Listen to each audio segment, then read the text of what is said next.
Viewers, আসসালামু আলাইকুম। আজকে আমি আপনাদের সামনে নতুন একটা টিউটোরিয়াল নিয়ে হাজির হয়েছি। জাস্ট করে ছোট একটা ফর্মুলা নিয়ে আমরা কাজ করব। তো এই জন্য দেখেন আমরা কি করব, আমরা এইখানে যে কাজটা করব, আমাদের ফার্স্টের কাজটা কি, আমাদের এইখানে কিছু আমরা নাম লিখে রাখছি। কি নাম? এমডি কমার রফিকুল ইসলাম। তো এই যে প্রত্যেকটা এসে দেখেন কমা দেওয়া আছে, এই কমাগুলো আমরা হটাই দিব, মানে সরাই দিব। তো এই কমা যদি আমাদের এখানে যদি 1,00,000 ডাটা থাকে, সেক্ষেত্রে যদি আমরা প্রত্যেকটা যদি ইন্ডিভিজুয়ালি কমাগুলো উঠাই দিতে চাই, সেক্ষেত্রে তো এক একটা করে কমা উঠাই দেবে। কিভাবে? এরকম ক্লিক করব, একটা স্পেস দিব, আবার এখানে ক্লিক করব, এখানে ক্লিক করব, স্পেস দিব। এভাবে প্রত্যেকটা আমরা করে দিতে হবে। এখন যদি আমরা একসাথে সবগুলোই করতে চাই, সেক্ষেত্রে কি করব? আমরা কিছু রিপ্লেস করব। তো দেখেন আমরা কিভাবে রিপ্লেস করব। আমরা ফার্স্টে কি করব, কন্ট্রোল এফ, কোনটা কন্ট্রোল প্লাস এফ বাটনকে প্রেস করব। কন্ট্রোল কন্ট্রোল প্লাস এফ বাটনকে প্রেস করলে আমাদের এরকম একটা ডায়লগ বক্স আসবে। ডায়লগ বক্স থেকে দেখেন এখানে আছে রিপ্লেস। কি আছে? রিপ্লেস। রিপ্লেসে ক্লিক করব। রিপ্লেসে ক্লিক করলে দেখেন এখানে কি দেখাচ্ছে, ফাইন্ড করতে বলতেছে কোনটা আমরা যে কমা, যে কমাগুলো দেওয়া হয়েছে এই কমাগুলোকে আমরা ফাইন্ড করব। এখান থেকে কি দেবো? কমা।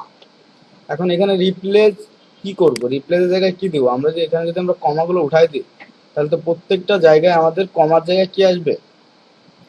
এই লেখাটা এমডি, এই যে রফিকুল ইসলাম, এমডি কোনো স্পেস থাকবে না, রফিকুল ইসলাম। কিন্তু এখানে যদি আমাদের কি করতে হবে, এখানে আমরা প্রত্যেকটা লেখার মাঝখানে যেখানে কমা থাকবে সেখানে আমরা কি স্পেস ব্যবহার করব। কি ব্যবহার করব? স্পেস। তো এই স্পেসটাকে ব্যবহার করতে গেলে আমরা এই রিপ্লেস জায়গায় কি দিব?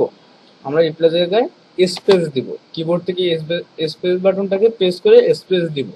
তো এই স্পেস দেওয়ার পরে আমরা কি করবো, রিপ্লেস ওয়াল, রিপ্লেস ওয়ালে ক্লিক করে দেখেন আমার এখানে কিন্তু এটা মেসেজ দিছে যে 10টা চেঞ্জ করছে ও। তো আমরা যদি ওকেতে দিই, দেখেন এখানে কিন্তু আমার কোনো নাই,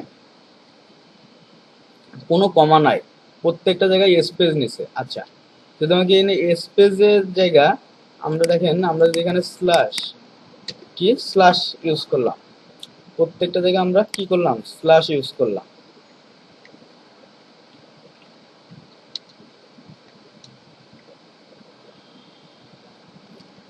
আচ্ছা, তো এখন এই স্ল্যাশ, এবার আমাদের যে স্পেস যেখানে আছে, কি আছে এই স্পেস থেকে আমরা স্ল্যাশটা নিয়ে আসবো। একটা আমরা দিছি, একটা হাতে দিছি, যদি আমাদের এখানে প্রত্যেকটা জায়গায় স্ল্যাশ দিতে হয়, যে স্পেস গুলো আছে এখানে আমরা স্ল্যাশ দেবো, সেক্ষেত্রে কি করব, control plus F, find option, find option থেকে রিপ্লেস, রিপ্লেসে গিয়ে এখানে কি দিব? স্পেস, স্পেস দেওয়ার পরে এখানে কি দিব? স্ল্যাশ। তাহলে আমাদের এখানে যত জায়গায় স্পেস থাকবে সে জায়গায় কি আমাদের স্ল্যাশ নেবে। তাহলে রিপ্লেস ওয়ালে দিয়ে দেখি, ওকে, দেখেন আমার প্রত্যেকটা জায়গায় কিন্তু স্ল্যাশ চলে আসছে। এই স্ল্যাশ গুলো যদি আমরা এখন আবার উঠাই দিতে চাই, সেক্ষেত্রে আমরা এখানে কি করব, স্ল্যাশ দিব এখানে, আর এখানে কি দিব? স্পেস। স্পেস যদি রিপ্লেস অল দিয়ে দেখেন আমার কিন্তু আবার ডাটা যেমন ছিল তেমনই হয়ে গেছে। এখন দেখেন যদি আমাদের কোনো নামের মাঝখানে অনেক সময় দেখা যায় যে কি থাকে, হাইপেন থাকে, এই হাইপেন চিহ্নটা থাকে, তাহলে কি করবো আমরা? এখানে কি দেবো? স্পেস, এখানে দেবো হাইপেন। দেখেন আমার কেমন থাকে, আমার অনেক সময় নামের মাঝখানে এরকম থাকে যে এমডি হাইপেন রফিকুল ইসলাম, মাঝখানে হাইপেন।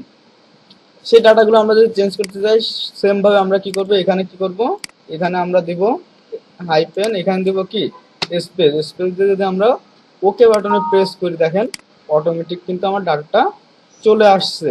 তো আজকে শুধুমাত্র আমরা এইটুকু একটা প্রজেক্ট নিয়ে কাজ করলাম। তো আশা করি সবাই বুঝতে পারছে। যদি কোনো বুঝতে প্রবলেম হয় তাহলে অবশ্যই আমাকে নক করতে পারেন। আর আমার ভিডিওটা যদি ভালো লেগে থাকে তাহলে অবশ্যই লাইক, কমেন্ট, শেয়ার এবং সাবস্ক্রাইব করবেন। তো আজকের মতো এই পর্যন্ত। আল্লাহ হাফেজ।